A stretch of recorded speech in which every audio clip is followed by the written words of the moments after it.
আরে জানতো এখান থেকে, শুধু শুধু ঝামেলা করতে আমার দোকানের সামনে এসে দাঁড়িয়ে আছেন। জানেন এই গরিব ভিখারিগুলো প্রত্যেকদিন আমার দোকানে কেন চলে আসে? আমি তো একবার আপনাকে বলে দিলাম আমি আপনাকে কোনোভাবেই সোয়েটার জ্যাকেট কিছুই কম দামে দিতে পারবো না। দাদা, দয়া করে আমাকে এই সোয়েটারটা দিয়ে দিন না। আসলে আমার এই বাচ্চা মেয়েটার ভীষণ ঠান্ডা লাগছে, আর আমার কাছে ওকে দেওয়ার মতো এখন কিছুই নেই। তাই আপনি বরং এই 200 টাকাটা রেখে আমাকে এখন এই সোয়েটারটা দিয়ে দিন, তারপর আমি কিছুদিন পরে এসে আপনাকে বাকি টাকা দিয়ে দেব। আপনাকে কতবার বলতে হবে বলুন তো? আপনি যান আমার দোকানের সামনে থেকে। আমি আপনাকে এই সোয়েটার কোনোভাবেই ধার দিতে পারবো না। আপনার মতো তো অনেকজনই আছে, কিন্তু আমি কাউকেই ধারে কোনো কিছু দিই না, বুঝেছেন? এভাবে সেদিন দোকানদার পল্লবী এবং তার মেয়েকে অপমান করে সেখান থেকে তাড়িয়ে দেয়, যার ফলে পল্লবী তার মেয়েকে নিয়ে মন খারাপ করে বাড়িতে ফিরে আসে। বেশ কিছু মাস আগে পল্লবী তার বাচ্চা মেয়ে ফুলকি এবং স্বামী কৈলাসের সঙ্গে শহরে বাস করত। অন্যদিকে তাদের বাড়ির সামনেই এক বড়লোক পরিবার ছিল, আর সেই পরিবারে বিট্টু তার মা রিনা এবং বাবা রমেশের সঙ্গে থাকত। রমেশ ছিল এক বড় বিজনেসম্যান, তাই তার কাছে টাকা পয়সার কোনো অভাব ছিল না। কিন্তু অন্যদিকে কৈলাস সামান্য এক দোকানে কাজ করে সংসার চালায়। আর শীতকাল পড়তে না পড়তেই পল্লবী আলমারি থেকে শীতের জামা কাপড় বের করে ফেলে। মা দেখো, আমার সোয়েটারটা তো কত ছোট হয়ে গেছে। এই একটা সোয়েটার আমি কতগুলো বছর ধরে পরছি। তুমি কি আমাকে আর নতুন সোয়েটার কিনে দেবে না? তুই মন খারাপ করিস না মা, আমি তোকে নিশ্চয়ই কিনে দেব। কিন্তু এখন তো আমার কাছে তেমন একটা টাকা নেই। তোর বাবা যখন মাহিনা পাবে তখন তোকে আমি নতুন সোয়েটার কিনে দেব, কেমন? কিন্তু মা, এখন থেকেই তো অনেক শীত পড়ে গেছে, আর যত দিন যাবে ঠান্ডা আরো পড়বে। তাই এবার যদি তুমি আমাকে একটা ভালো সোয়েটার কিনে না দাও, এই পুরানো সোয়েটারে কিন্তু আমার শীতকাল কাটবে না। হ্যাঁ রে মা, আমি তোর কথা বুঝতে পেরেছি, কিন্তু এখন আমি কি করব বল? এই দেখ না, আমার তো গায়ের শালটাও ছিঁড়ে গেছে, কিন্তু তা সত্ত্বেও আমাকে এই শালটা গায়ে দিয়ে শীতের দিনগুলো কাটাতে হবে। কারণ তো সোয়েটার কিনতে গেলে সব টাকা তো সোয়েটারের পেছনেই চলে যাবে। আমার আর নতুন শাল কেনার মতো টাকা থাকবে না, বুঝলি? মায়ের মুখে এমন কথা শুনে ফুলকির মন খারাপ হয়ে যায়। অন্যদিকে শীতকাল পড়তে না পড়তেই বিট্টু এবং তার পরিবার আনন্দে লাফালাফি করতে শুরু করে। মা, আমি তো রেডি হয়ে বসে আছি, তুমি কখন যাবে শপিং করতে? আরে দাঁড়া, তোর বাবা আসবে তারপর তো যাব। তা না হলে আমরা কি পাবলিক বাসে করে যাব? তোর বাবা গাড়ি নিয়ে অফিসে গেছে তো, তোর বাবা গাড়ি নিয়ে বাড়িতে এলে তবেই আমরা যাব। মা, আমি কিন্তু শীতের অনেক জামা কাপড় কিনবো, অনেকগুলো জ্যাকেট, টুপি, আরো অনেক কিছু। হ্যাঁ হ্যাঁ ঠিক আছে, তোর যেটা পছন্দ হবে তুই সেটাই নিবি। আমরা তো বেশ বড় শপিং মলে শীতের জন্য শপিং করতে যাব, সেখানে তুই মনের মতো অনেক শীতের জামা কাপড় পেয়ে যাবি। আর তোর বাবা যতক্ষণ না আছে ততক্ষণ আমরা কোথাও যেতে পারবো না, কারণ আমরা যদি নিজেদের গাড়িতে করে যাই তাহলে আমাদের একদমই ঠান্ডা লাগবে না। এভাবেই রিনা তার স্বামী রমেশের জন্য অপেক্ষা করতে থাকে।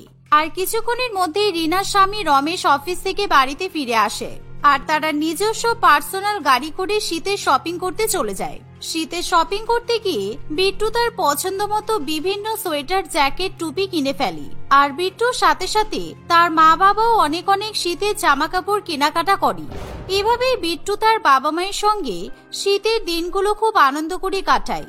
আর সময়ের সঙ্গে সঙ্গে শীতের তীব্রতাও যেন বাড়তে থাকে। আর অন্যদিকে গরিব পরিবার পল্লবী এবং ফুলকি বাড়ির মধ্যে থেকেও তারা থরথর করে কাঁপতে থাকে।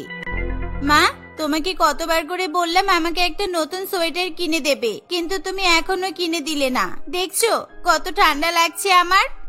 হ্যাঁ রে মা, আমি তো বুঝতেই পারছি, কিন্তু কি করব বল? তোর বাবা তো কিছুদিন ধরে ঠান্ডার জন্য কাজে যেতেই পারছে না, তাই জন্য তো মালিক টাকা পয়সাও দিচ্ছে না। দুদিন কাজে যায়নি বলে দুদিনের টাকাও কেটে নেবে।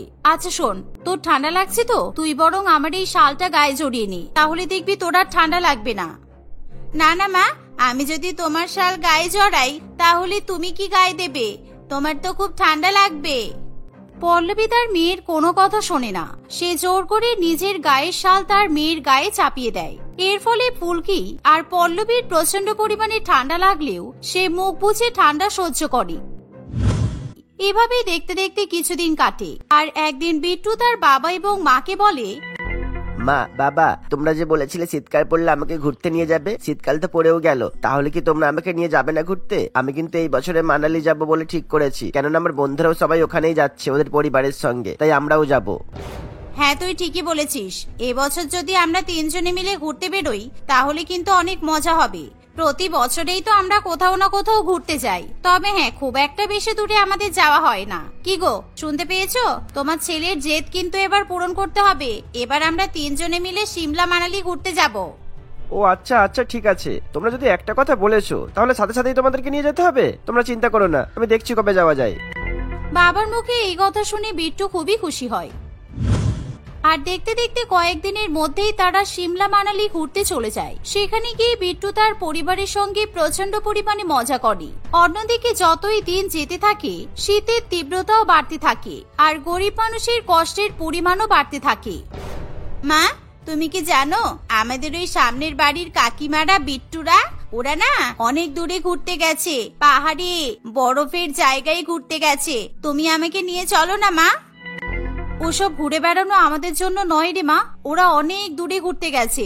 শীতকাল পড়লেই ওরা ঘুরতে যায়। আমাদের তো শীতকালে গায়ে দেওয়ার মতো মোটা সোয়েটার শাল কিছুই নেই, এমনকি মোটা মোটা কম্বলও নেই। আর তুই বরফের দেশে ঘুরতে যাওয়ার কথা বলছিস? তাছাড়া তোর বাবা অত টাকা রোজগার করে না রে মা যে আমরা শীতকালে ঘুরতে যাব। আচ্ছা ঠিক আছে, তুমি তাহলে আমাকে কাছাকাছি কোথাও ঘুরতে নিয়ে চলো। আমরা 3 জনে মিলে কাছাকাছি ঘুরবো। বাবা, যাবে তো তুমি? ফুলকি, তুই কিন্তু একদম বাহানা করবি না বলে দিচ্ছি। তোর বাবার কাছে এখন টাকা নেই, আর তুই যদি এখন ঘুরতে যাওয়ার কথা বলিস তাহলে তোর বাবা কিন্তু খুব রেগে যাবে। তাই আমি চাই না তোর বাবা রেগে যাক। সবই তো দেখতে পাচ্ছিস এই ঠান্ডার মধ্যে আমরা কিভাবে দিন কাটাচ্ছি। আর তার উপর এখন যদি আমরা ঘুরতে চাই তাহলে তো আমাদের ঠান্ডায় শরীর খারাপ করবে। বাইরে কোথাও ঘুরতে গেলেই তোর নতুন নতুন সোয়েটারের প্রয়োজন পড়বে। এখন আমাদের কাছে নতুন সোয়েটার কেনার মতো টাকা নেই। এমনকি আমাকে এই ছেঁড়া একটা শাল গায়ে দিয়ে ঘুরতে হচ্ছে। আমি কি এই ছেঁড়া শালটা গায়ে দিয়ে বাইরে বেরোতে পারবো? মায়ের মুখে এমন কথা শুনে ফুলকি একেবারে চুপ করে যায়। আর সে মনে মনে ভাবতে থাকে তারা গরিব বলে ঠান্ডায় তাদেরকে কতটা কষ্টে দিন কাটাতে হচ্ছে। অন্যদিকে ধনী ব্যক্তিরা শীতকালে দেশ বিদেশ ঘুরে বেড়াচ্ছে, যার ফলে ফুলকি এখন সবসময় মন খারাপ করে থাকে। এমনই একদিন, বিট্টু চল রেডি হয়ে নে, সোয়েটার জ্যাকেট গুলো সব পুরানো হয়ে গেছে। তাই আমি ভাবছি আবার শপিং করে আসবো। শপিং মলে নতুন নতুন শীতের জামা কাপড়ের কালেকশন বেরিয়েছে। ইয়ে, কি মজা, আবারও শপিং করতে যাব।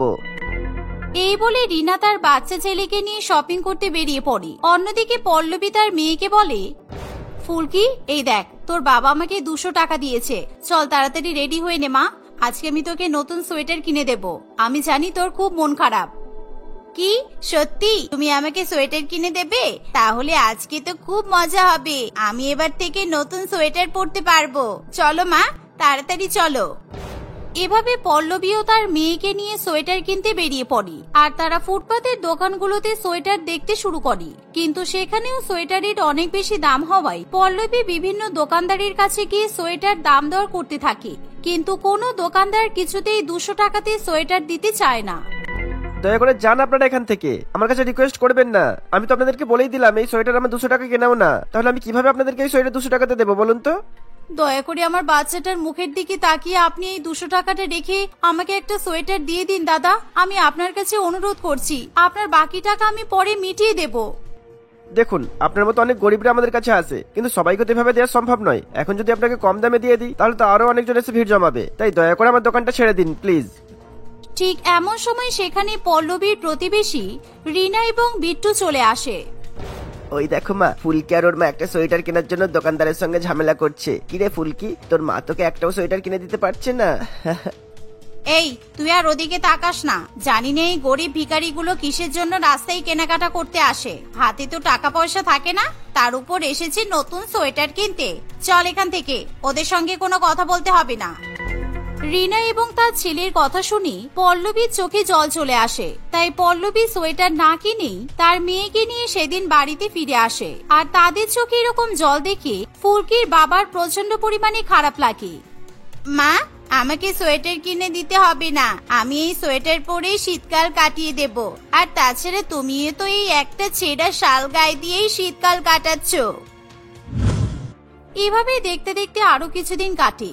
আর একদিন রমেশ এবং রিনা এক অফিসের মিটিং এ যায়, যার ফলে তারা বাড়ির কাজের মেয়ের কাছে বিট্টুকে রেখে যায়। কিন্তু বিট্টুকে রেখে তাদের বাড়ির কাজের মেয়ে সবসময় রান্না বান্না এবং ঘরের কাজে ব্যস্ত থাকে। আর বিট্টু নিজের মতো বল নিয়ে বাইরে খেলতে বেরিয়ে পড়ে। দেখতে দেখতে এভাবেই সন্ধ্যা হয়ে আসে। আর বিট্টুর সঙ্গে যারা খেলাধুলা করছিল সন্ধ্যা হলেই যে যার মতো বাড়িতে ফিরে যায়। কিন্তু বিট্টু তখনও পর্যন্ত বাড়িতে ফেরে না। সে বল নিয়ে খেলতে খেলতে হঠাৎ করে এক কুয়োর পাশে চলে যায়, আর তার হাত থেকে বল সেই কুয়োর মধ্যে গিয়ে পড়ে। এই বলটা আমাকে বাবা দুবাই থেকে নিয়ে এসে দিয়েছিল, এটা তো অনেক দামি। আর এখন যদি আমি বলটা কিভাবে হারিয়ে ফেলি তাহলে তো বাবা আমাকে অনেক বকাবকি করবে। না না, এই বলটাকে আমাকে যেমন হোক করে তুলতেই হবে। এভাবে বিট্টু যখন সেই কুয়ো থেকে বল তুলতে চায় তখনই সেই কুয়োর মধ্যে পড়ে যায়। আর সেই কুয়োর জল প্রচন্ড পরিমাণে ঠান্ডা হওয়ায় বিট্টুর খুবই ঠান্ডা লাগে। সেই জন্য বিট্টু চিৎকার চেঁচামেচি করতে শুরু করে। এমনকি বিট্টু সাঁতার কাটতে না পারায় সে জলের মধ্যে ডুবে যেতে শুরু করে। এমন সময় ফুলকি তাড়াতাড়ি করে তার বাবা মাকে সেখানে ডেকে নিয়ে আসে। আর ফুলকির বাবা মা বিট্টুকে উদ্ধার করে। তারা তাড়াতাড়ি করে বিট্টুর গায়ে সোয়েটার এবং চাদর জড়িয়ে দেয়। আর এরই মধ্যে রমেশ এবং রিনা যখন বাড়িতে ফিরে আসে তখন তারা তাদের ছেলেকে কিছুতেই খুঁজে পায় না। পাড়া প্রতিবেশীদের কাছ থেকে তারা জানতে পারে বিট্টু পল্লবীদের বাড়িতে আছে। একি, আমার ছেলে তোমাদের বাড়িতে কি করছে শুনি? আমার ছেলেকে আমি তোমাদের মতো গরিব পরিবারে কখনো আসতে দেই না। তোমরা নিশ্চয়ই ওকে কিছু খাইয়েছো, তাই না? সেই জন্য আমার ছেলেটি এরকম অসুস্থ হয়ে পড়েছে। আমি তোমাদের নামে পুলিশের কাছে কমপ্লেন করব। কাকিমা, তুমি আমাদেরকে ভুল ভাবছো। বিট্টু কুয়োতে পড়ে গিয়েছিল, আর আমি সেটা দেখতে পেয়ে আমার বাবা মাকে ডেকে নিয়ে গেছি। তারপর আমার বাবা মা বিট্টুকে কুয়োর মধ্যে থেকে তুলে নিয়ে এসেছে। কুয়োর জল ঠান্ডা বলে বিট্টুর খুব ঠান্ডা লেগেছে, তাই আমরা বিট্টুর গায়ে সোয়েটার, চাদর, কম্বল চাপিয়ে দিয়েছি। না হলে বিট্টু ঠকঠক করে কাঁপছিল। এই দেখো, বাবা আবার আগুন জ্বালিয়েছে যাতে বিট্টুর ঠান্ডা না লাগে। ফুলকির কথা শুনে বিট্টুর বাবা মা নিজেদের ভুল বুঝতে পারে। আমাকে ক্ষমা করে দাও দিদি, আমি অজান্তেই তোমাদেরকে দোষারোপ করে ফেললাম। তাহলে আমরা হয়তো আমাদের ছেলেটাকে হারিয়ে ফেলতাম। তোমরা দয়া করে আমাদেরকে ক্ষমা করে দাও। এভাবেই রিনা পল্লবী এবং তার পরিবারের কাছে ক্ষমা চেয়ে নেয়। সেদিনের পর থেকে রিনা এবং রমেশ ফুলকির পরিবারকে বিভিন্ন রকম ভাবে সাহায্য করতে শুরু করে। আর শীতকালে যাতে ফুলকির পরিবারের কোনো কষ্ট না হয় তাই তারা ফুলকিদের বাড়িতে হিটার লাগানোর ব্যবস্থা করে দেয়। ফুলকির বাবা মায়ের জন্য নতুন সোয়েটার, চাদর, কম্বল ইত্যাদি তারা কিনে নিয়ে আসে, যার ফলে ফুলকি এবং তার পরিবার প্রচন্ড পরিমাণে খুশি হয়। যার ফলে শীতকালে এখন তাদের কোনো অসুবিধা হয় না।